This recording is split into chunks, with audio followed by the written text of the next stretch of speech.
Hello everyone, and welcome back to Buried Files.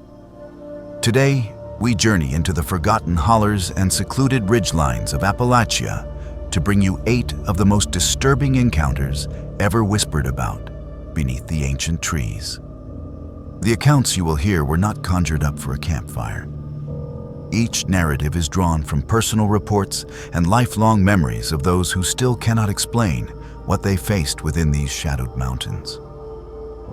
I have worked to protect the identities of all involved, but the chilling truth in these testimonies remains untouched. If you are new to Buried Files, subscribe now to join us daily for true horror that lingers long after the story ends. Tap the notification bell so you never miss what is unearthed next, because some stories only surface when you are listening. I have been a park ranger for 15 years, and I thought I'd seen everything these mountains could throw at me. Black bears wandering into campsites, lost hikers who had strayed miles from marked trails, even the occasional marijuana grow operation hidden deep in the forest. But nothing in my training or experience prepared me for what I discovered during my patrol of the Pisgah National Forest in October of 2019. My name is Marcus Thompson, and I work out of the Asheville district office. That particular morning started like any other. I loaded my truck with supplies, checked my radio, and headed out to inspect the remote sections of Trail 482, a lesser-known path that winds through some of the densest woodland in our jurisdiction. The area sees maybe a dozen visitors per month, mostly serious hikers looking to escape the crowds that flock to the more popular trails near the Blue Ridge Parkway. The October air was crisp, carrying the scent of decomposing leaves and that distinctive mountain freshness that never gets old.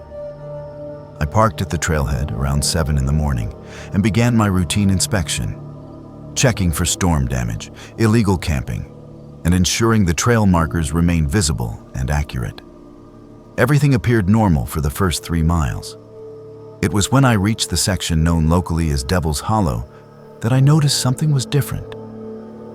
The forest had gone completely silent.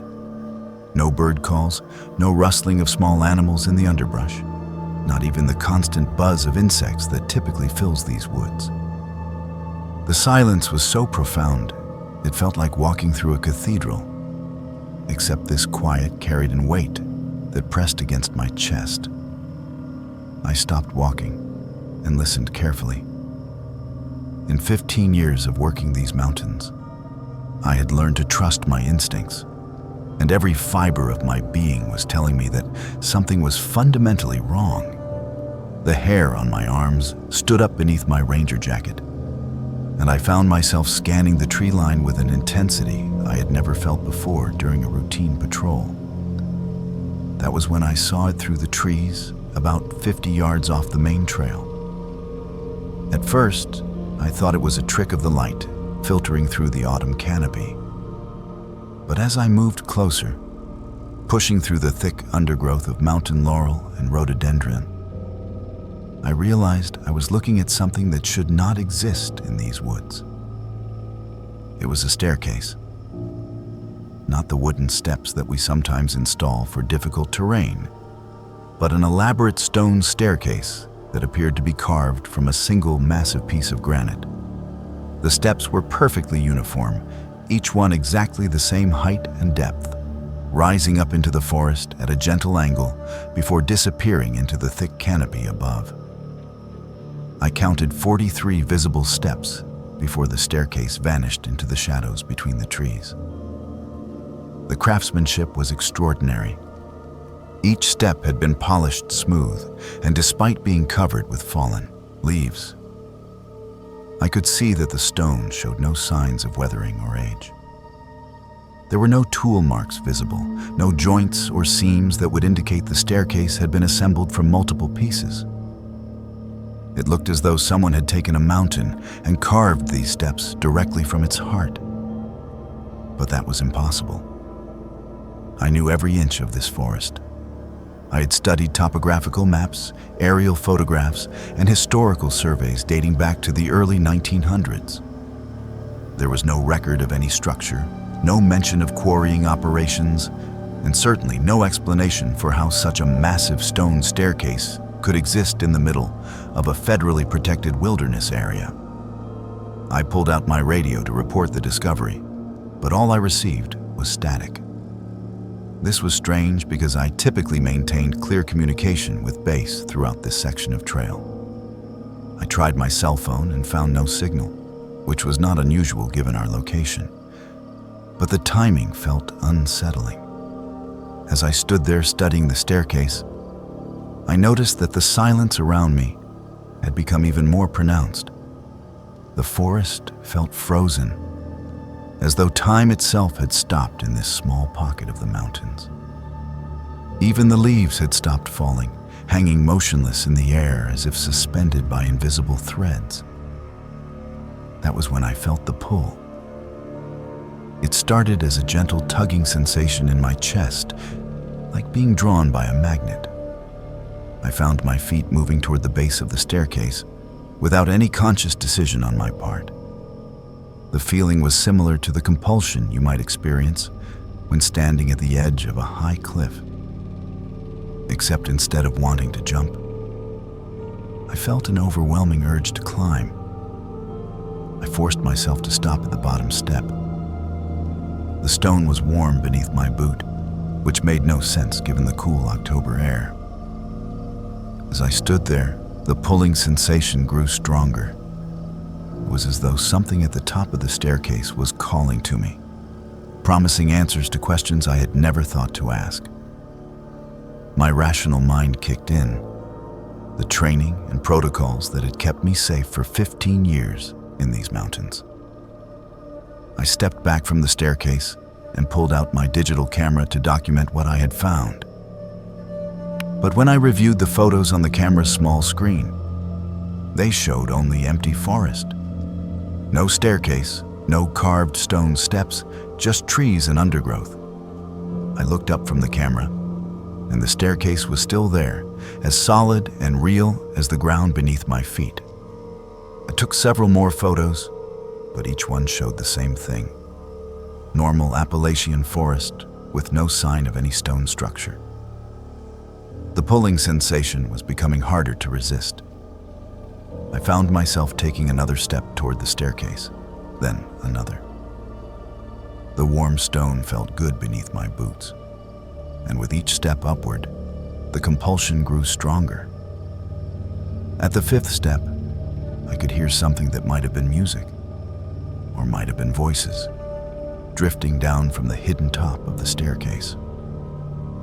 The 10th step, I realized I could no longer remember why I had been hesitant to climb. The staircase felt like the most natural thing in the world, as though I had been walking these steps my entire life.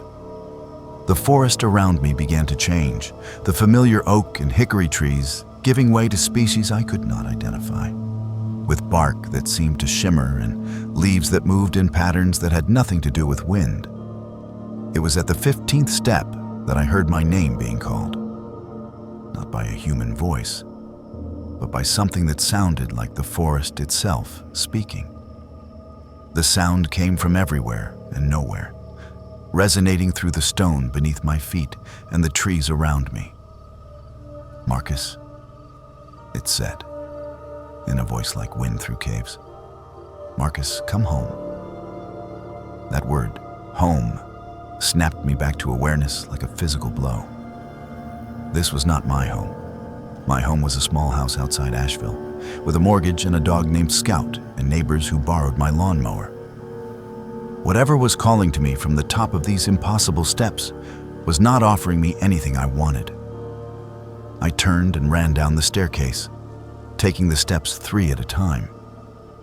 Behind me, the voice grew louder and more insistent, no longer sounding like wind, but like something ancient and hungry that had been waiting far too long for company.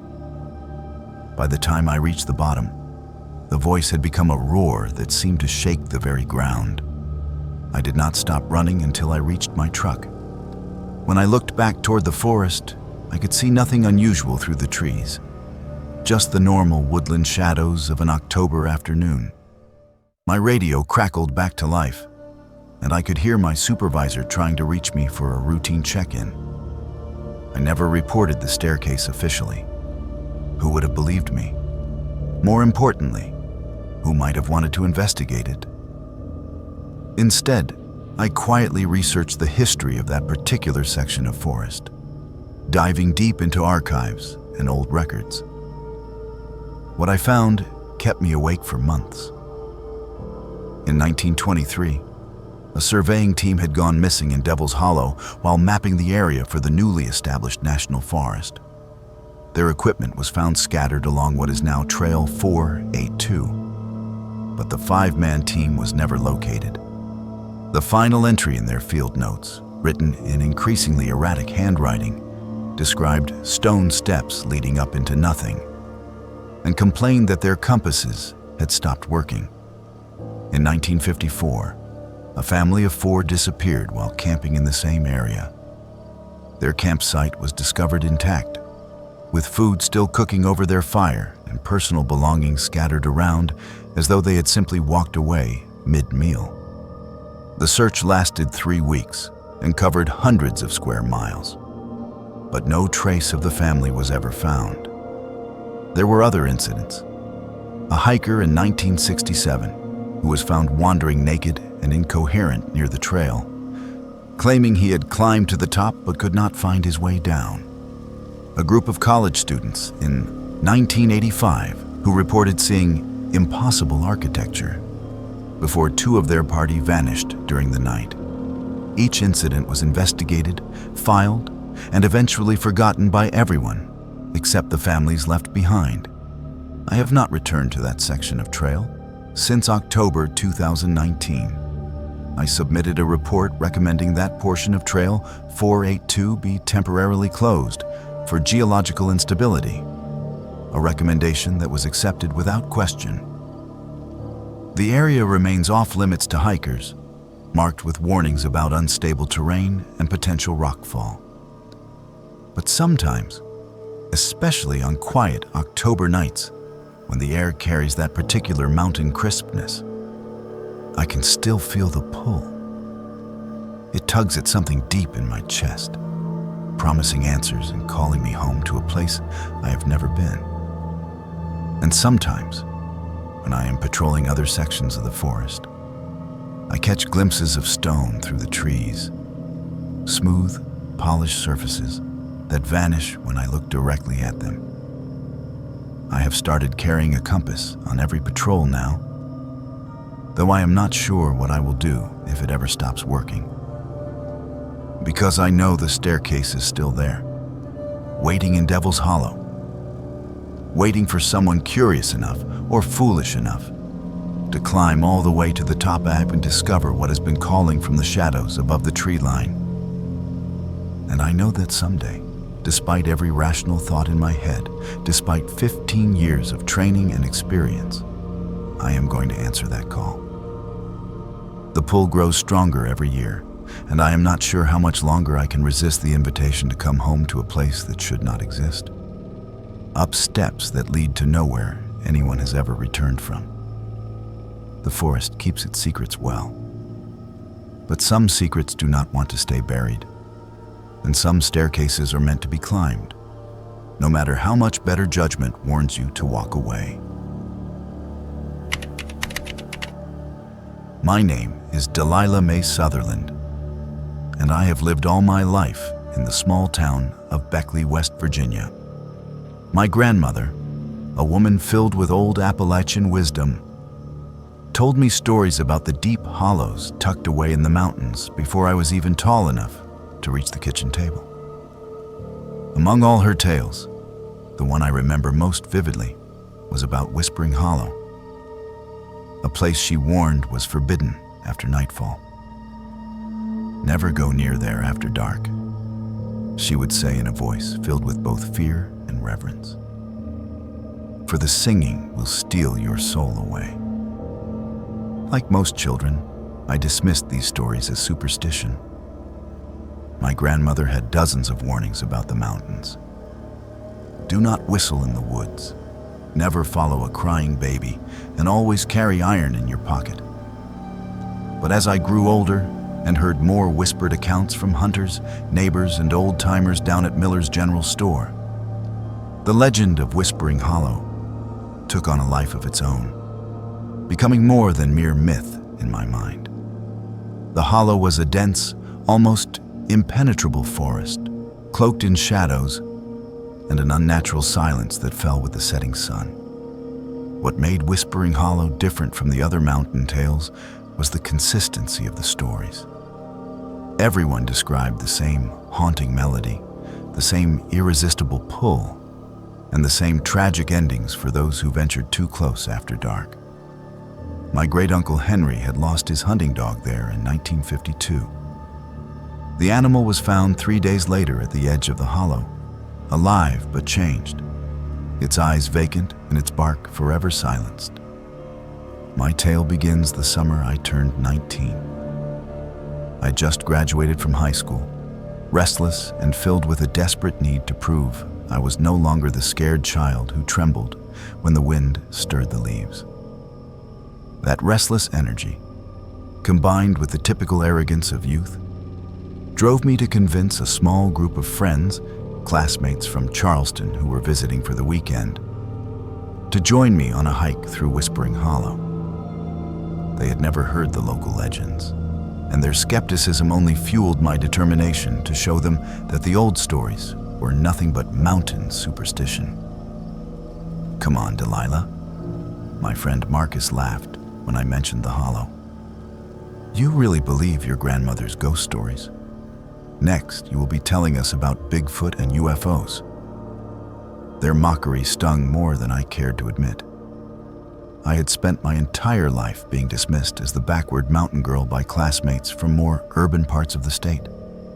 This felt like my chance to prove that I was beyond such foolish beliefs, even as a small voice in my head whispered that some beliefs exist for very good reasons. We set out at mid-afternoon on a sweltering June day, the sun filtering dimly through the thick canopy of chestnut and oak trees. The forest floor was a mosaic of dried leaves and moss, muffling our footsteps as we ventured deeper into terrain that grew progressively wilder. The stillness of the place was palpable, broken only by the occasional snap of a branch or a whispered rush of the wind through the treetops. With each step forward, the weight of the stories I had heard seemed to settle heavier on my shoulders. What struck me first was how the usual forest sounds gradually faded away.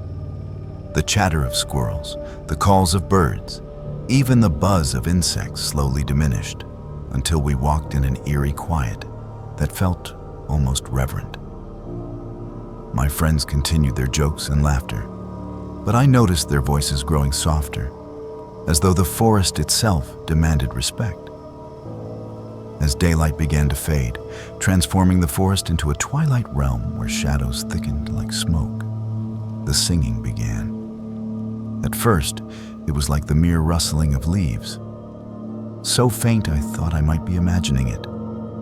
Then the melody emerged, a delicate, sorrowful tune that seemed to weave itself through the very air, filling the hollow with its haunting presence. It was a song filled with longing and loss, simultaneously beautiful and deeply unsettling. "Do you hear that?"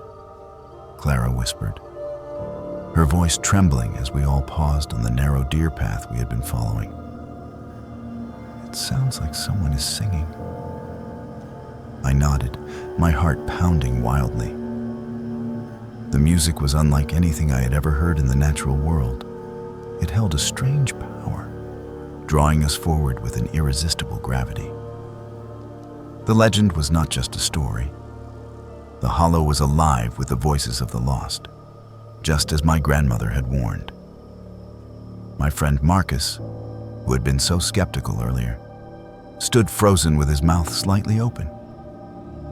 "That is impossible," he murmured. "We are miles from any houses. Who could be singing out here?" We pushed onward, drawn by curiosity and something deeper that I now realize was not entirely our own will. The path led us past the twisted trunks of ancient trees, whose knotted roots tangled across the ground like arthritic fingers. Spanish moss hung from the branches like tattered curtains. And somewhere in the distance, we could hear the gentle trickle of running water. Eventually, the trees opened into a clearing that took my breath away. A circle of giant, moss-covered stones stood like silent sentinels beneath the emerging stars. These were not natural rock formations. They had been placed there deliberately, arranged in a perfect circle that measured perhaps 30 feet across. The stones themselves looked centuries old, their surfaces worn smooth by time and covered with a patchwork of lichens and ivy that seemed to glow faintly in the moonlight. Within the circle stood a figure that made my blood turn to ice water in my veins. She was small and slight, appearing to be no more than a child. Yet there was something ancient about her presence. Her skin was pale as moonlight, almost translucent, and her dark hair hung in long, straight curtains that seemed to move with a breeze I could not feel. But it was her eyes that held me captive. They shimmered with an eerie light that seemed to glow from within, reflecting depths that no human eyes should possess. She sang, her voice blending perfectly with the ethereal melody that filled the night air, weaving threads of sorrow and comfort in the same breath. The song had no words that I could understand, yet somehow it spoke directly to my heart, telling stories of loss and loneliness that stretched back through generations. "Stay a while," she sang softly, the words forming clearly now in English. "Safe from the night, safe from the sorrow. Rest here where the singing never ends." That voice, sweet, hypnotic, and impossibly compelling, rooted me to the spot. It was as if the path I had walked along was slipping away beneath my feet, and the only direction left was toward her, deeper into the circle of ancient stones. Everything else, my friends, my life in Beckley, my plans for the future, began to fade like half-remembered dreams. My friends called out, alarm creeping into their voices. "Delilah, come back. Something is wrong here." But I was paralyzed by the song and the pull of the mysterious figure. The hollow seemed to close in around me, thickening the air with its cold embrace while the temperature dropped noticeably. It was then that the secrets of Whispering Hollow began to unravel before my eyes, revealed in the haunting melody that seemed to tell its own story. The figure was not just a lost child, but the spectral daughter of a time long forgotten, a tragic survivor of the mountain families who once lived peacefully in these hills before the coal mines and steel mills swallowed their homes and way of life. As her song continued, images flashed through my mind like fragments of an old film reel. Families gathering in these hills for harvest celebrations, children playing among the stone circle during happier times, and then the coming of industry and progress that scattered the mountain folk like leaves in the wind. According to the vision her song painted, there had been a cruel winter in the late 1800s, when the mountain spirits, angered by the destruction of their sacred places, laid a curse on the last family to leave the hollow. The father had buried his wife and children beneath the snow during that terrible season, and his grief had twisted into something dark and vengeful. His surviving daughter, left alone in the hollow, was bound by his dying curse to wander forever, singing a melody that would soothe the restless spirits while drawing the living deeper into the forest's embrace. The hollow itself had become a trap, cursed to lure in those who dared enter after dark, drawing wanderers closer with its irresistible song until they were lost forever, swallowed by the forest and remembered only in the whispers that floated on the wind during quiet mountain nights. As this terrible understanding washed over me, I watched in horror as my friends began to disappear, one by one, swallowed by them. Shadows at the edge of the clearing. They did not scream or call out. They simply walked forward with peaceful expressions on their faces, drawn by the same compulsion that held me captive. And then they were gone, as though they had never existed at all. The singing girl turned her glowing eyes toward me and smiled, extending one pale hand in invitation. "Come," she whispered, her voice now carrying the echo of centuries. "Join us in the song that never ends. Find peace in the hollow where time stands still." It was my grandmother's voice that saved me, not literally, but the memory of her warnings that suddenly flooded back with startling clarity. "Iron child," I remembered her saying. "Cold iron breaks any mountain curse." Without understanding why, I reached into my pocket and grasped the small iron key to my truck, a simple piece of metal that suddenly felt as powerful as any talisman. The moment my fingers closed around the iron key, the spell shattered like glass. The singing became a shriek of rage. The beautiful clearing revealed itself as a tangle of dead trees and scattered bones. And I ran with a desperation born of pure terror. I fled through the forest as branches clawed at my arms and face, my lungs burning with the effort. Behind me, the singing pursued, no longer beautiful, but filled with fury and hunger. I stumbled over roots, crashed through underbrush, and somehow found my way back to the main trail as the first pale light of dawn began to creep through the trees. I reached my truck as the sun painted the morning sky in pale pinks and golds, my breath coming in ragged gasps, hands bleeding from brambles, and my heart racing with terror that would take years to fully subside. My friends were never found, despite extensive searches by local authorities and volunteers.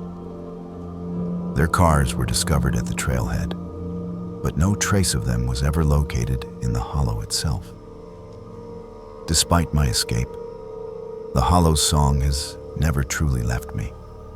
It haunts my dreams and sometimes wakes me in the dead of night. A faint melody riding the wind, like a ghostly reminder that some places never fully release their prisoners.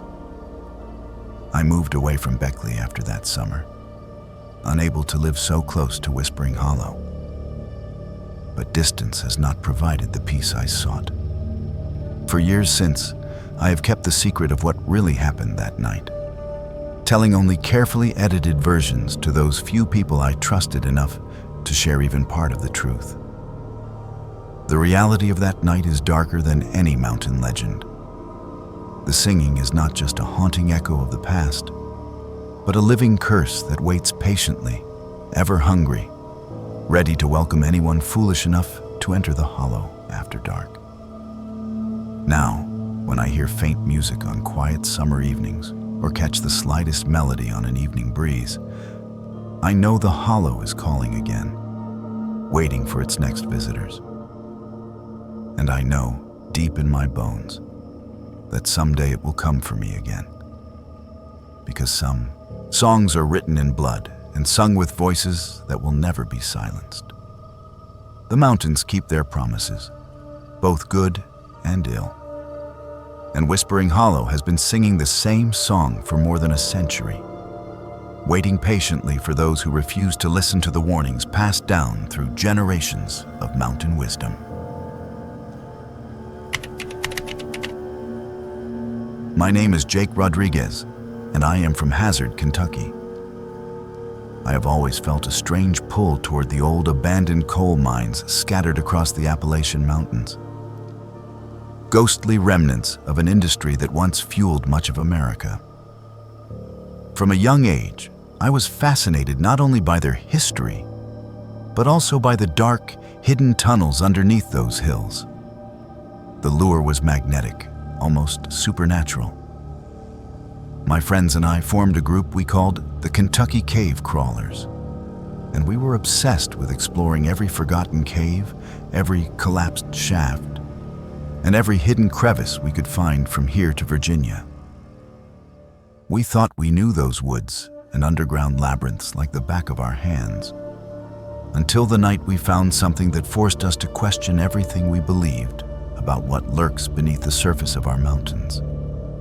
It was the spring of 2015. The entire region was stirring to life after a brutal winter that had kept us cooped up for months. Trees began blossoming new leaves, streams flooded with melting snow, and the mountain air still carried that biting cold after sunset that reminded you winter had not completely loosened its grip.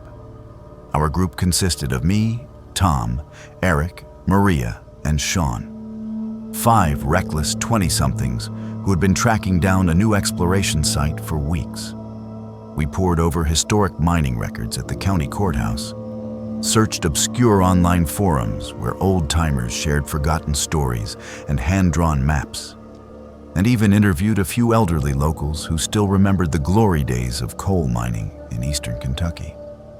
That is how we stumbled upon references to the Black Hollow Pit, a mine that had been officially closed in the mid-1960s, but had since been shrouded in mystery.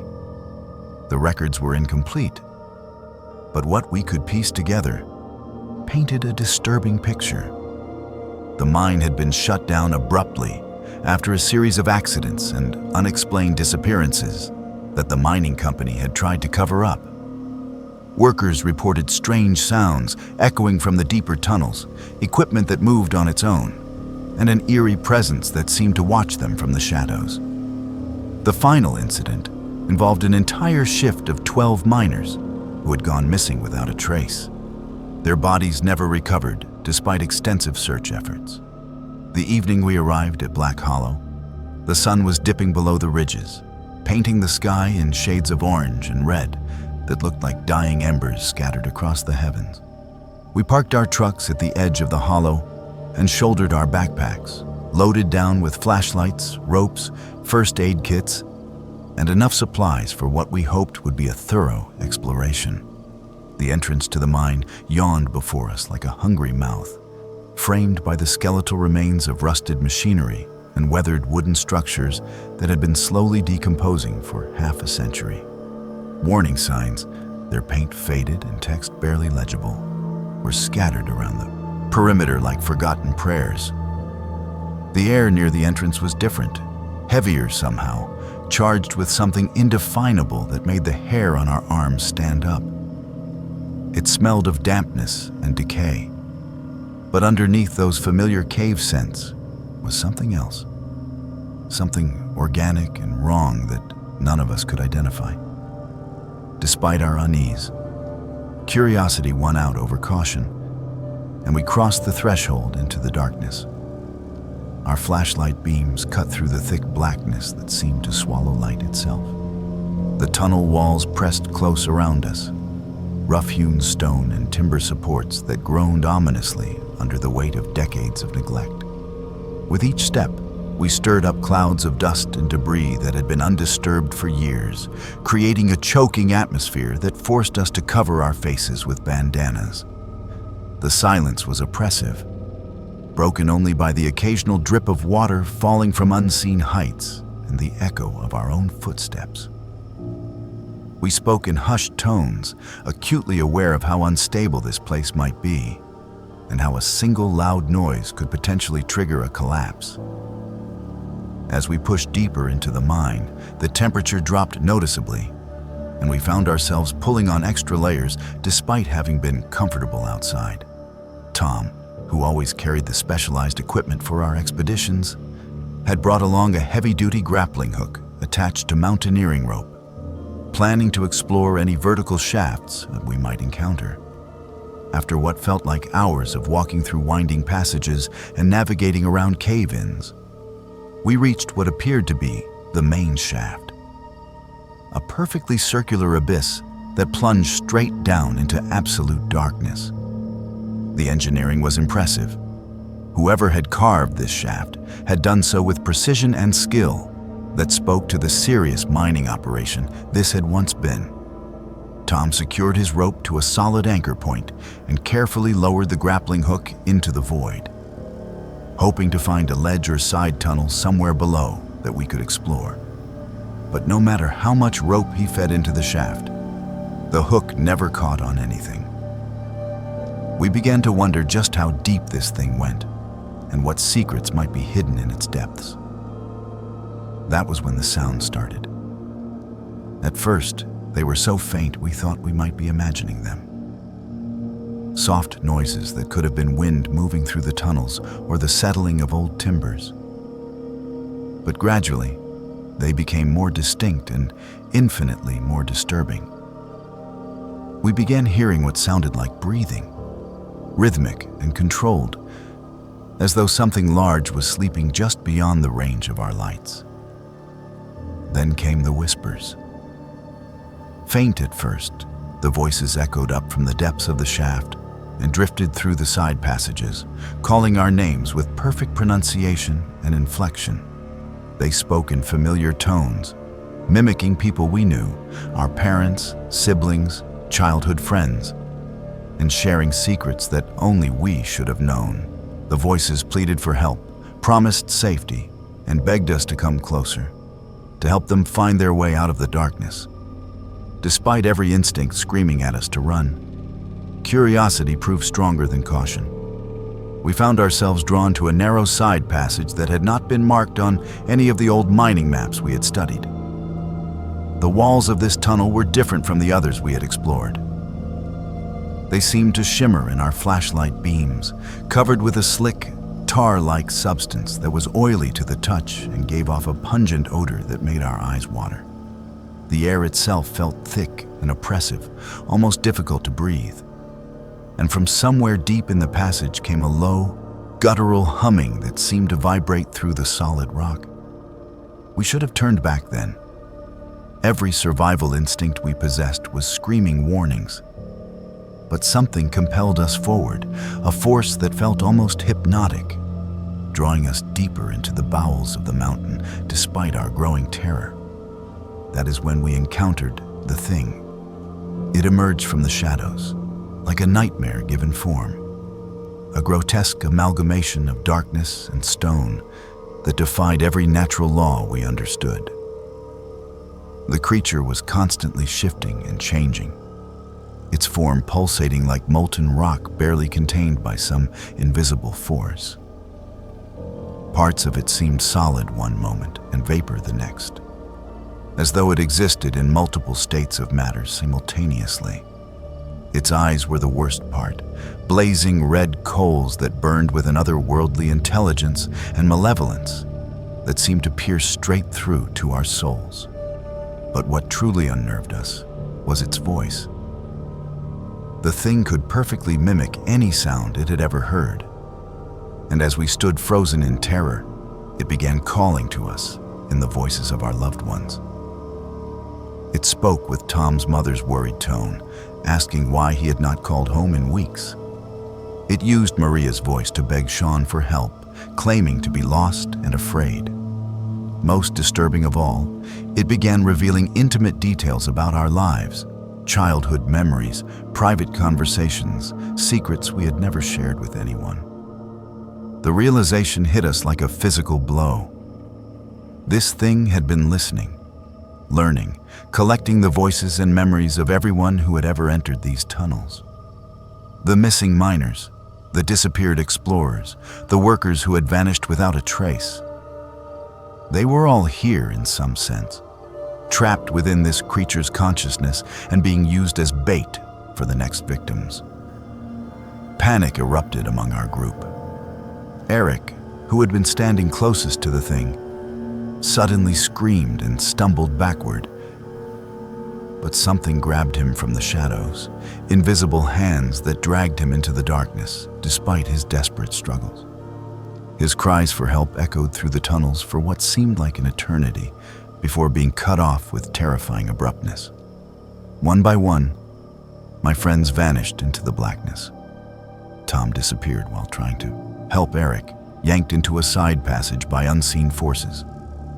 Maria's flashlight went out suddenly, and when we tried to find her in the darkness, she was simply gone, as though she had never existed at all. Sean lasted the longest, staying close to me as we tried to find our way back to the main tunnel. But even he eventually succumbed to the thing's call, walking willingly toward the creature despite my desperate pleas for him to stop. I was left alone in the suffocating darkness, surrounded by the thing's whispers and promises. It spoke to me in the voices of everyone I had ever loved, telling me that joining my friends would end my loneliness forever, that I could be part of something greater than myself, that the pain of living would finally stop if I just took a few more steps forward. In that moment of absolute terror and despair, something inside me snapped back to reality. Perhaps it was pure survival instinct, or maybe some deeply buried memory of my grandmother's warnings about the dangers that lurked in the old mines. But I suddenly understood that I had to run, or I would never see daylight again. I turned and fled through the twisting corridors, stumbling over debris and crashing into walls as my flashlight flickered and dimmed. Behind me, the thing's voice followed, no longer sweet and coaxing, but filled with rage and hunger, promising terrible fates if I did not return to join my friends in the eternal darkness. My lungs burned and my legs cramped, but I kept running through passages that seemed to shift and change around me, as though the mine itself was trying to prevent my escape. Just when I thought I would collapse from exhaustion, when my flashlight finally died and left me in complete blackness, I saw a faint glow ahead, the blessed light of dawn creeping through the mine entrance. I burst from the tunnel into the early morning air and collapsed among the rusted machinery and scattered debris, gasping and shaking as the horror of what I had experienced slowly sank in.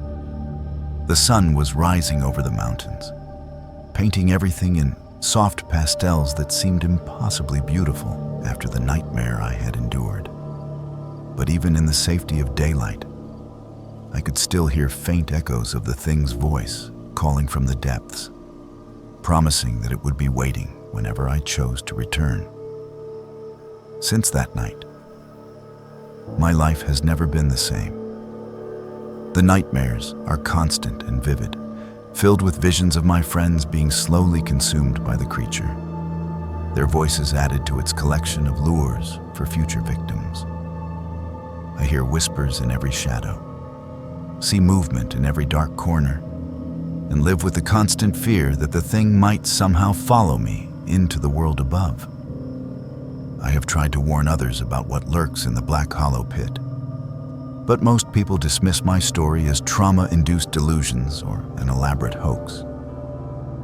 The mine has been officially sealed now, surrounded by new warning fences and signs, but I know that such measures are ultimately meaningless. The thing has been waiting in those tunnels for decades, possibly centuries, and a few barriers will not stop the curious or the foolhardy from finding their way inside.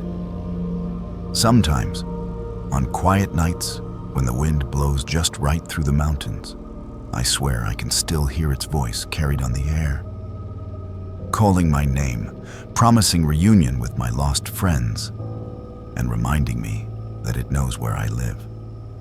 The Black Hollow pit is no ordinary abandoned mine. It conceals something ancient and predatory, something that feeds on human souls and grows stronger with each victim it claims. And deep in my heart, I know that someday, despite all my efforts to resist, I will return to those tunnels. The thing is patient, and its call grows stronger with each passing year, wearing down my resistance, like water slowly eroding stone. When that day comes, when I finally walk back into the darkness to join my friends, there will be no one left to tell this story or warn the next group of explorers who stumble upon the Black Hollow pit. The mountains keep their secrets, and some doors, once opened, can never be closed again. My name is Autumn Blackwood, and I am a nature photographer from Gatlinburg, Tennessee. I have spent the last 12 years capturing the wild beauty of the Great Smoky Mountains, documenting everything from the delicate wildflowers that bloom in hidden meadows to the majestic elk that roam the high country. Photography has always been more than just my profession. It is my passion, my escape, and my way of connecting with the ancient spirits that dwell in these mountains. I came to the Smokies in late October of 2018 to photograph the fall colors, armed with nothing but my camera equipment and a lifetime of hiking experience that I thought would keep me safe from anything the wilderness could throw at me. The area I had chosen for this particular shoot was a remote section of the Appalachian Trail that winds through some of the most pristine wilderness left in Tennessee. It was a place few tourists ever ventured, accessible only by a grueling 8-mile hike through dense forest and steep terrain that discouraged all but the most dedicated hikers. I had discovered this location the previous spring while chasing a rare species of wildflower, and the memory of its untouched beauty had drawn me back with the promise of capturing the perfect autumn landscape. I set out before dawn on what promised to be a perfect October day. The weather forecast called for clear skies and mild temperatures, with just enough morning mist to add drama to my photographs. I packed light but carefully. My professional camera gear, extra batteries, enough food and water for a full day in the backcountry, and the usual safety equipment that any experienced hiker carries into the wilderness. The trail was familiar to me, and I expected to reach my destination by mid-morning when the light would be perfect for the shots I had planned. The hike started exactly as I had anticipated. The forest was alive with the colors of autumn, brilliant reds and golds that seemed to glow with an inner fire, punctuated by the deep greens of the evergreens that gave the Smoky Mountains their name. My camera clicked constantly as I documented the journey, capturing the interplay of light and shadow that filtered through the canopy above. The air was crisp and clean, filled with the scent of decomposing leaves and that distinctive mountain freshness that always cleared my mind and lifted my spirits. It was around 10 in the morning when I first noticed the fog. At first, it seemed perfectly natural. A thin mist rising from the valleys below as the morning sun warmed the cool air. The Smokies are famous for their fog, after all, and I had photographed similar phenomena hundreds of times before.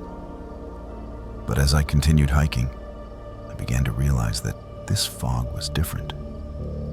Instead of dissipating as the day warmed, it seemed to be growing thicker and more concentrated, forming a solid wall of white that stretched across the valley like a living thing. What struck me as unusual, yes, was how localized the fog appeared to be. While the area directly in front of me was shrouded in an impenetrable mist, the sky above remained perfectly clear, and I could see for miles in every other direction. It was as though someone had drawn a precise boundary around a specific section of the mountains, filling only that area with dense fog while leaving everything else untouched. My photographer's instincts kicked in immediately. This was exactly the kind of unique natural phenomenon that could result in truly spectacular images. The kind that might grace the cover of National Geographic or win awards at prestigious photography competitions. I adjusted my route to get closer to the fog bank, moving off the main trail and into the trackless wilderness that I knew so well. As I approached the edge of the mist, I was struck by how perfectly defined it was. There was no gradual transition from clear air to fog. Instead, there was a sharp demarcation line where the visibility dropped from miles to mere feet in the space of a single step. The temperature differential was immediately noticeable as well.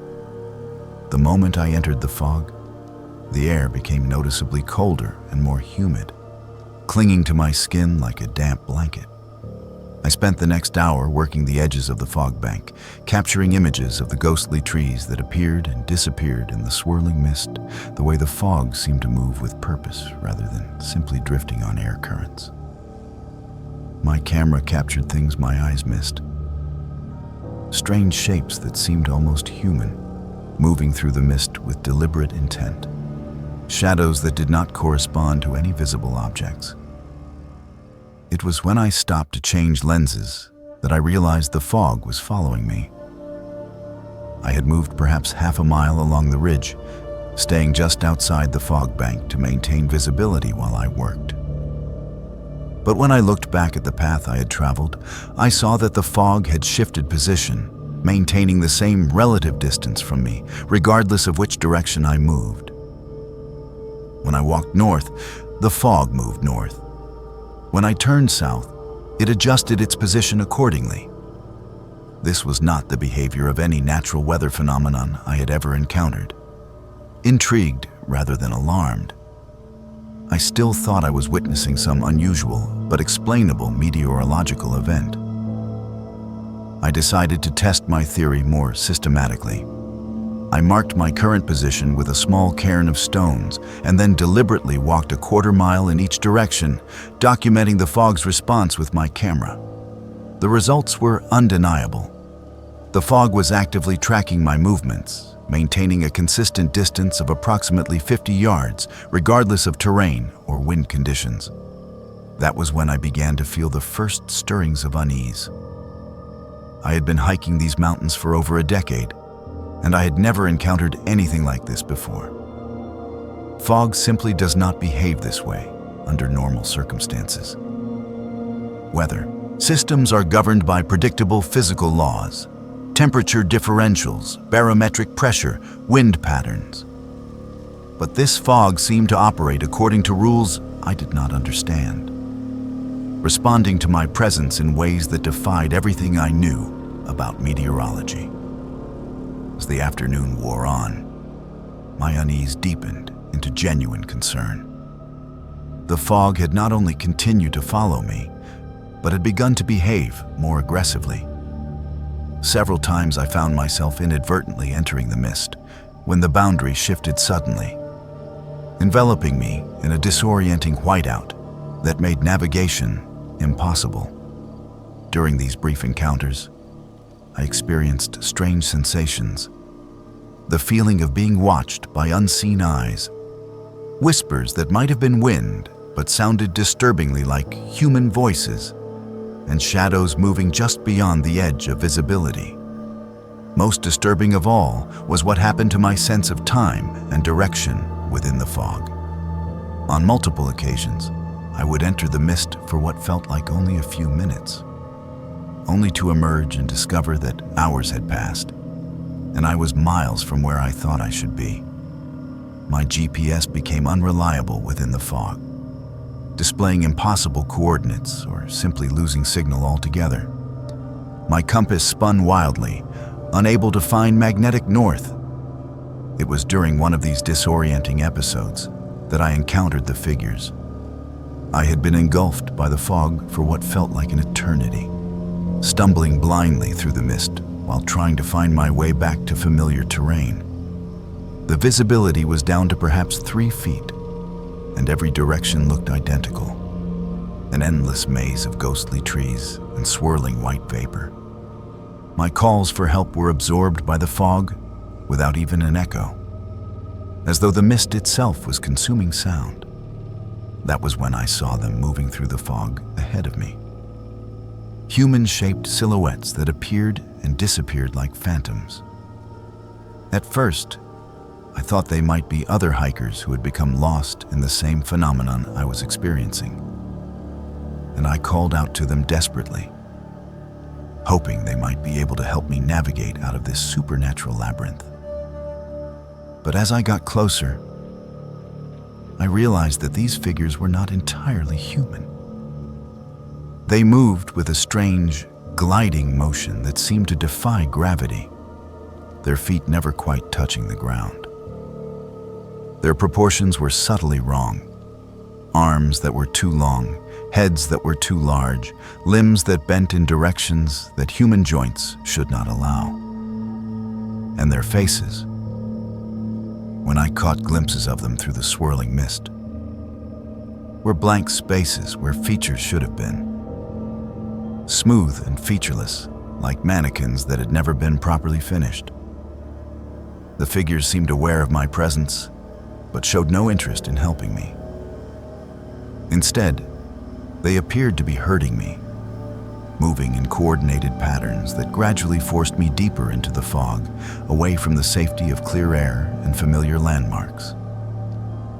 When I tried to move in one direction, they would appear to block my path. When I turned to go another way, more figures would materialize to guide me along the route they wanted me to take. Panic finally overcame my fascination with this impossible phenomenon. I realized that I was not simply observing a strange weather event. I was being hunted by something that used the fog as both camouflage and weapon.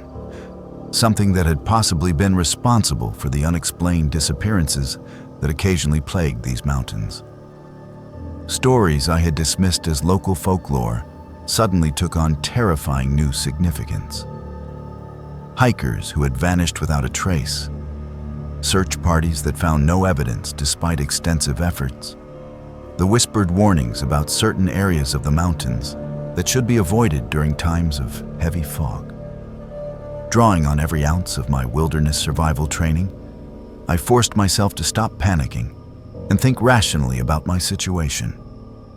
The fog might be supernatural, but I was still in physical terrain that followed natural laws.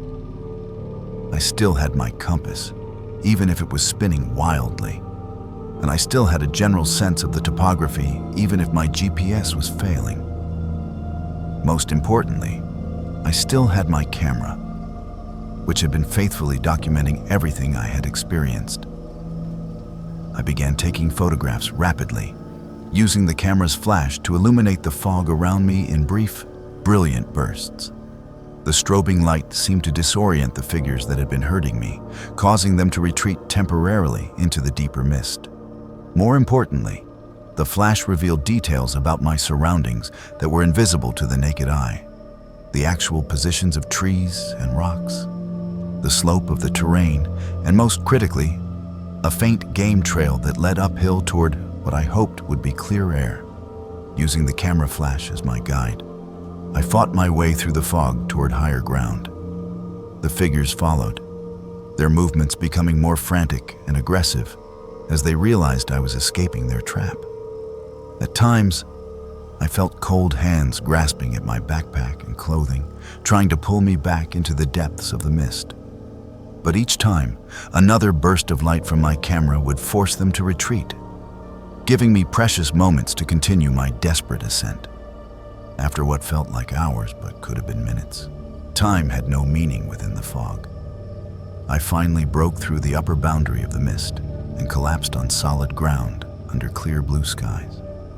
The fog lay below me like a vast white ocean, its surface smooth and untroubled, showing no sign of the nightmare I had just endured. The figures were nowhere to be seen, and the oppressive sense of being watched had lifted like a weight removed from my shoulders. I did not stop to rest or recover. Despite my exhaustion and disorientation, I immediately began hiking toward the nearest marked trail, putting as much distance as possible between myself and the supernatural fog bank.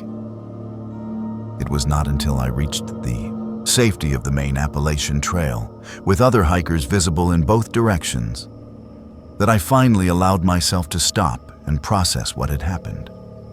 When I reviewed the photographs from that day, I discovered that my camera had captured far more than I had consciously observed. The images showed the fog-shrouded figures in terrifying detail, their impossible anatomy, their predatory movements, and most disturbing of all, their featureless faces that seemed to absorb light rather than reflect it. But most importantly, the photographs provided proof that what I had experienced was not hallucination or altitude sickness, but a genuine encounter with something that defied natural explanation. Since that day, I have never returned to that remote section of the Smokies, despite the fact that it remains one of the most photogenic locations I have ever discovered. The fog appears occasionally in weather reports from that area, described by meteorologists as an unusual localized phenomenon that they cannot fully explain. Hikers still go missing in that region with disturbing regularity. their disappearance is attributed to the challenging terrain and unpredictable weather conditions. But I know the truth about what lurks in that supernatural mist. The fog that follows is not a weather pattern. It is a hunter, patient and intelligent, that uses the natural beauty of the mountains to lure its prey into a trap from which few ever return. And sometimes, on misty October mornings when the conditions are just right, I can still see it from my home in Gatlinburg. A small patch of fog that moves against the wind, searching the ridgelines for its next victim. The mountains keep their secrets, but some secrets are too dangerous to remain hidden. If you ever find yourself hiking in the Smokies and encounter fog that behaves in ways that fog should not behave, do not let curiosity override your survival instincts. Turn around immediately and leave the area as quickly as possible. Some photographs are not worth the price they demand, and some stories are better left untold. Because the fog that follows is still out there, waiting patiently for the next photographer or hiker who thinks they can capture its mysteries without becoming part of them forever.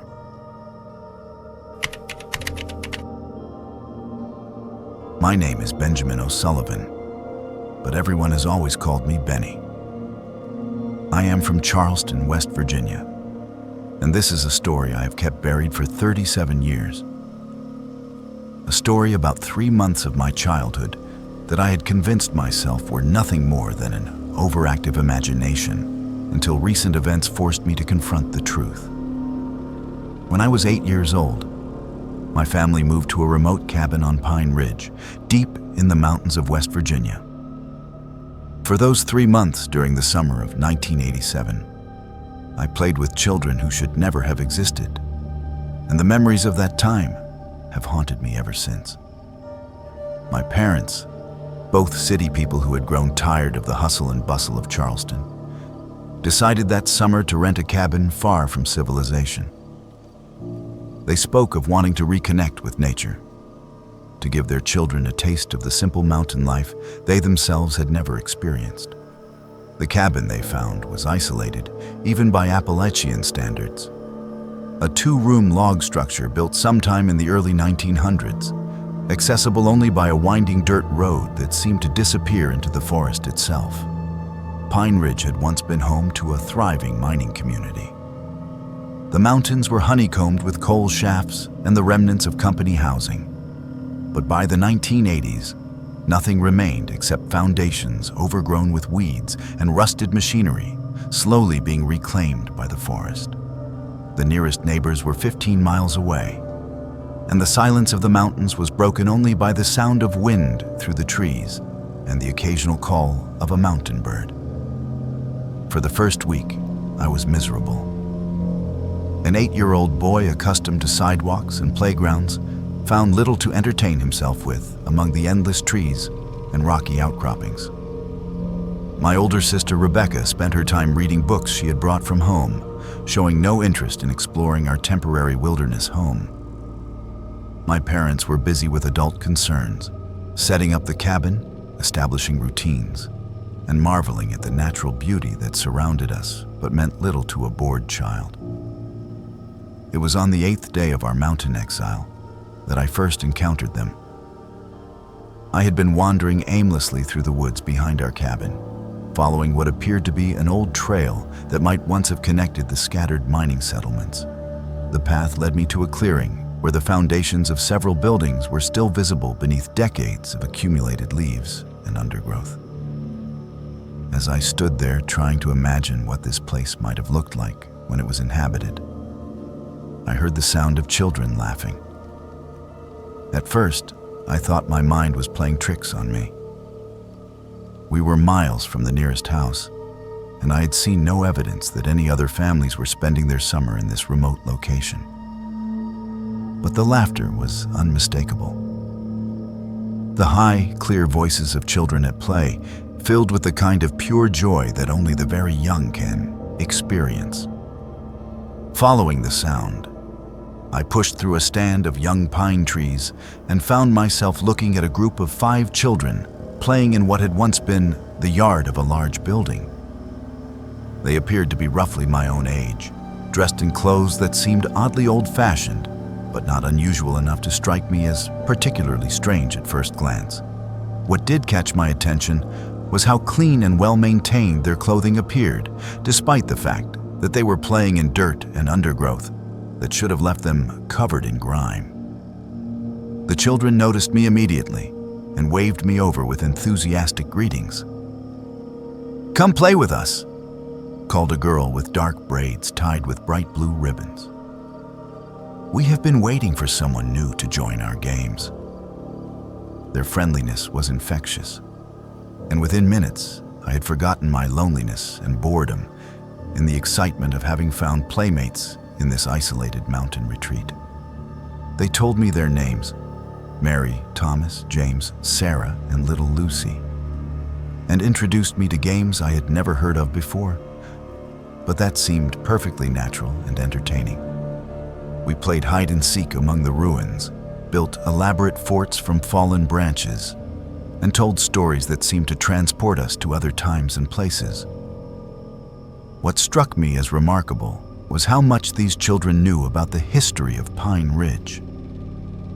They spoke casually about the mines and the families who had once lived here, describing details about daily life that seemed far beyond what children our age should have known or cared about. When I asked them where they lived, they gestured vaguely toward the deeper woods and said they had always been here, that Pine Ridge was their home and always would be. For the next several weeks, I spent every day with my new friends. I would finish breakfast and immediately head into the woods to meet them at our usual gathering place among the ruins. We explored every corner of the abandoned settlement, played games that seemed to come naturally to all of us, and shared stories that blended seamlessly between imagination and memory. My parents were delighted to see me so happy and active after my initial resistance to our mountain adventure. When they asked about my days, I told them about my friends, describing our games and adventures with the enthusiasm that only an 8-year-old can muster. They assumed I was talking about imaginary playmates, a common and healthy part of childhood development, and encouraged my creative storytelling without asking too many detailed questions. It was my sister, Rebecca, who first began to notice that something was not quite right. She had started joining me on some of my excursions into the woods, curious about the elaborate games I described and perhaps feeling left out of my obvious happiness. But whenever she accompanied me to the clearing where I met my friends, she found only empty ruins and the normal sounds of the forest. When I pointed excitedly to where Mary and Thomas were playing, she saw nothing but shadows and undergrowth. At first, she teased me gently about my vivid imagination. But as the days passed, her concern grew. She began to notice that I would respond to voices she could not hear, react to events she could not see, and carry on detailed conversations with empty air. More disturbing still, she began to research the history of Pine Ridge and discovered facts that I should not have known, but that I casually mentioned in my stories about my friends. The breakthrough came when she found an old newspaper article in the Charleston Library archives. In the spring of 1952, there had been a tragic accident at the Pine Ridge mining operation. A tunnel collapse had trapped dozens of workers underground, and despite heroic rescue efforts, many lives were lost. Among the victims were 5 children who had been playing near the mine entrance when the disaster occurred. Mary, Thomas, James, Sarah, and Lucy, all between the ages of 7 and 9. When Rebecca showed me the newspaper photographs of the 5 children who had died in 1952, I recognized my playmates immediately. The faces that stared back at me from the yellowed newspaper clippings were the same faces I saw every day among the ruins of Pine Ridge. The clothes they wore in their school photographs were identical to the clothing I had seen them wearing during our games. The revelation should have terrified me, but instead, I felt a strange sense of completion, as though a puzzle I had been unconsciously working on had finally been solved. These children had been waiting for 35 years for someone to play with them again, someone who could see them and hear them and help them remember what it felt like to be alive and happy and carefree. For the remaining weeks of our stay at Pine Ridge, I continued to spend time with my phantom friends. But now, our games took on a different quality. They began to tell me stories about their lives before the accident, about their families and their dreams and their fears. They spoke about the day the mountain fell down and how they had been playing their favorite game of hide and seek when everything went dark and quiet. Most heartbreaking of all, they told me about the loneliness of the years that followed. Decades of wandering through the abandoned ruins of their former home, calling out to visitors who could not hear them, playing games that no one else could see. They had been waiting, they explained, for someone like me to come along, someone young enough and open enough to bridge the gap between their world and ours. As the end of August approached, my family prepared to return to Charleston. The children of Pine Ridge became increasingly anxious about my departure. They begged me to stay, to convince my parents to make the cabin our permanent home, to promise that I would return the following summer. The desperation in their voices broke my heart. But I was only 8 years old and had no power to make such promises or decisions. On our last day at the cabin, I met my friends one final time in the clearing among the ruins. They seemed dimmer somehow, less substantial, as though my impending departure was already beginning to sever the connection between us. We played our favorite games one last time, told our favorite stories, and made promises that we all knew might be impossible to keep. When the time came to say goodbye, little Lucy clung to my hand with fingers that felt as cold as mountain stream water. "Do not forget us, Benny," she whispered. "Promise you will not forget us and let us disappear forever." I promised, of course, as any child would promise his friends. But as the years passed and adult concerns took precedence over childhood memories, I found myself thinking less and less about those 3 magical months on Pine Ridge. The memories began to seem like elaborate fantasies, the product of a lonely child's overactive imagination during a boring summer in the mountains. It was not until this past October, 37 years later, that I learned the truth about what had happened to me that summer.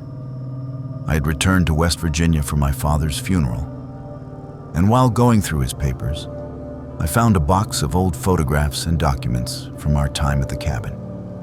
Among them was a journal my mother had kept during those 3 months, documenting our family's adventure in the mountains. Reading her entries, I discovered details about my behavior that she had never mentioned to me as a child. According to her journal, there were days when I would disappear for hours at a time, only to be found sitting alone in the clearing, apparently carrying on animated conversations with invisible companions. She wrote about hearing me laughing and playing even when I was nowhere to be seen, and about finding me building elaborate structures from sticks and stones that seemed far too complex for a child my age to construct alone. Most disturbing of all, she had documented several occasions when I had returned from my adventures with knowledge I could not possibly have possessed.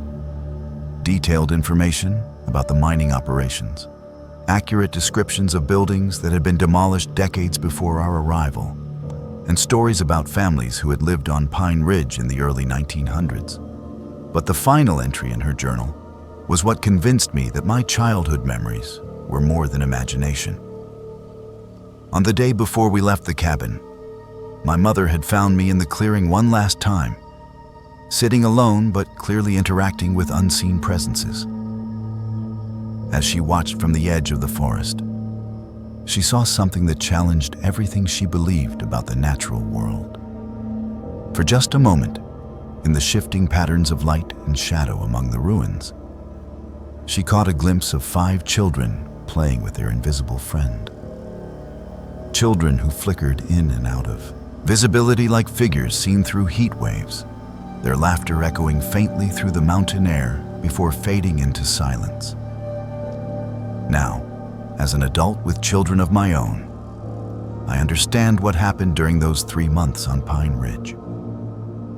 The children who died in 1952 had indeed been waiting for someone to find them, someone who could see past the barriers that separate the living from the dead.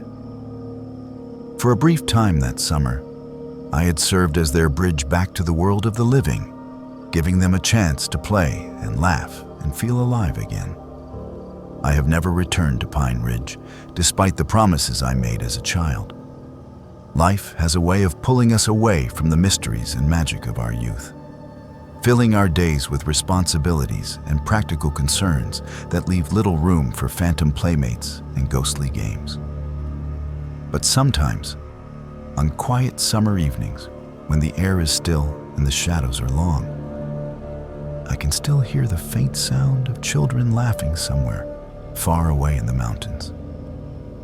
And sometimes, just sometimes, I wonder if they are still waiting for me to come back and play with them one more time among the ruins of Pine Ridge, where 5 little ghosts learned what it meant to be children again, if only for a few precious months in the summer of 1987. My name is Isabella Kowalski, though my friends have always called me Izzy. I am from Morgantown, West Virginia, and I work as a cultural anthropologist specializing in Appalachian folklore. When I was researching my doctoral thesis on indigenous supernatural beliefs in the mountain regions, I discovered that some legends are not just stories passed down through generations, but living realities that continue to interact with our world in ways that defy academic understanding. What began as scholarly research became a personal encounter with something ancient and intelligent that watches over the mountains with purposes we can barely comprehend. The focus of my dissertation was the intersection between Cherokee mythology and European settler folklore in the creation of modern Appalachian supernatural beliefs.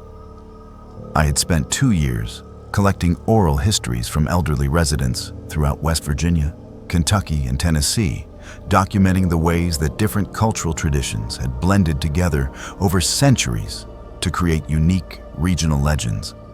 My research had taken me to remote mountain communities where stories were still told around kitchen tables and front porch gatherings, places where the line between history and mythology remained deliberately blurred.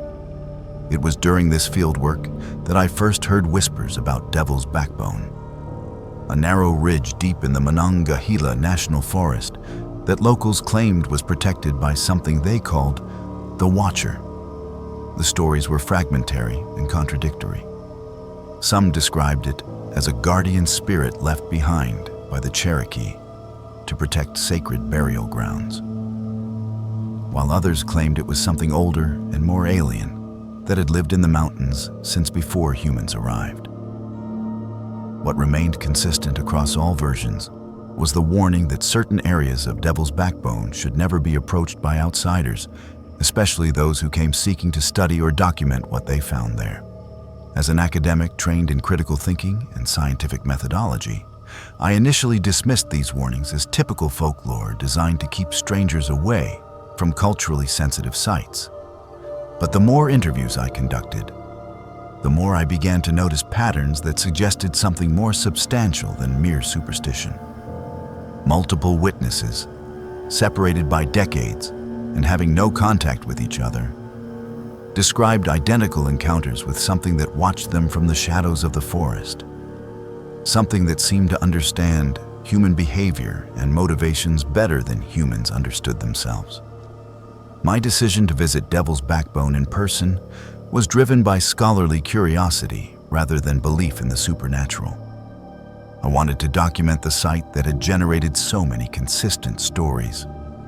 to photograph the terrain and gather environmental details that might explain why this particular location had become the focal point for regional mythology. I planned a 3-day solo expedition for late September 2019, when the autumn colors would provide excellent photographic opportunities and the cooler weather would make hiking more comfortable. The trailhead that led to Devil's Backbone was unmarked and difficult to find, accessible only through a maze of old logging roads that had been abandoned decades earlier. I parked my vehicle at what appeared to be a former timber camp and began hiking through dense forest that showed little evidence of human visitation.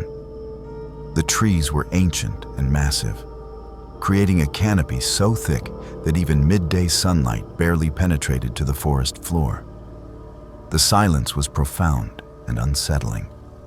No bird calls, no insect sounds, no rustling of small animals in the underbrush. After several hours of difficult hiking through increasingly rugged terrain, I reached the base of Devil's Backbone itself. The ridge rose above me like a natural fortress, its narrow spine crowned with jagged outcroppings of limestone that had been carved into fantastic shapes by centuries of wind and rain. What struck me immediately was how the vegetation changed as I climbed higher. The familiar oak and maple trees of the lower elevations gave way to species I could not readily identify. Plants that seemed somehow older and more primitive than anything I had encountered during my years of mountain research. It was as I approached the crest of the ridge that I first felt the sensation of being watched. The feeling was subtle at first, just a slight uneasiness that made me pause occasionally to look over my shoulder. But as I continued climbing, the sensation grew stronger and more specific, not the general alertness that comes from being alone in wild country, but the distinct awareness that something intelligent was observing my every movement. I found myself stopping frequently to scan the forest around me, searching for any sign of what might be causing this persistent feeling of scrutiny. The summit of Devil's Backbone was a narrow plateau, perhaps 50 feet wide and several hundred feet long, covered with a mixture of exposed stone and hardy mountain vegetation. What immediately caught my attention were the stone formations scattered across the ridge. Not natural rock outcroppings, but carefully arranged structures that clearly showed evidence of human construction. These were not the crude rock piles that hikers sometimes build as trail markers, but sophisticated arrangements that demonstrated both engineering skill and artistic sensibility. As I began photographing these structures and taking detailed notes for my research, I became increasingly aware that my presence was not welcome here. The feeling of being watched had intensified to an almost physical sensation, as though invisible eyes were boring into me from multiple directions simultaneously. More disturbing still, I began to sense a form of communication taking place. Not words or sounds, but direct transmission of thoughts and emotions that seemed to originate from somewhere beyond my normal perception. The message, if it could be called that, was clear and unmistakable.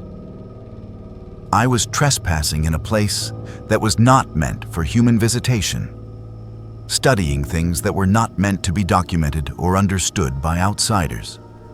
The presence that watched me was not hostile exactly, but it was profoundly alien in ways that made my human consciousness recoil from direct contact. This was something that had existed in these mountains for far longer than human civilization, something that regarded our entire species with a mixture of curiosity and benevolent condescension. As the afternoon wore on, my discomfort grew to the point where I found it difficult to concentrate on my research. Every photograph I took felt like a violation of some unspoken agreement. Every note I wrote seemed to deepen my transgression against forces I did not understand. The presence that watched me was becoming more assertive in its communication, filling my mind with images and sensations that were both beautiful and terrifying. I saw visions of the ridge as it had existed thousands of years ago, when the Cherokee people had recognized it as a sacred site and approached it with appropriate rituals and offerings. I experienced the arrival of European settlers who had unknowingly violated the sanctity of the place, bringing with them technologies and attitudes that the Watcher found incomprehensible. Most disturbing of all, I witnessed scenes of other researchers and curious visitors who had come to Devil's Backbone over the years. Some had been allowed to leave unharmed after receiving suitable warnings, while others who had shown disrespect or attempted to exploit what they found had simply disappeared, their fates left deliberately ambiguous. The realization that I was being evaluated according to criteria I could not fully understand filled me with a terror unlike anything I had experienced during my academic career. This was not the rational fear that comes from physical danger, but a deeper existential dread that stemmed from confronting intelligence so alien that human comprehension could barely grasp its nature. I was a specimen under examination by something that regarded human consciousness as we might regard the mental processes of insects. Interesting, perhaps, but ultimately limited and predictable. As evening approached and shadows began to gather on the ridge, the Watcher's presence became almost overwhelming. I could feel it moving around me, invisible but undeniably real, studying my reactions with scientific detachment. The stone structures I had been photographing seemed to pulse with subtle energy, and the air itself felt thick with forces that existed outside the normal physical laws I had been taught to trust. It was then that I understood the true purpose of my encounter with the Watcher. I had come to Devil's Backbone believing that I was conducting research on local folklore, but in reality, I was being researched.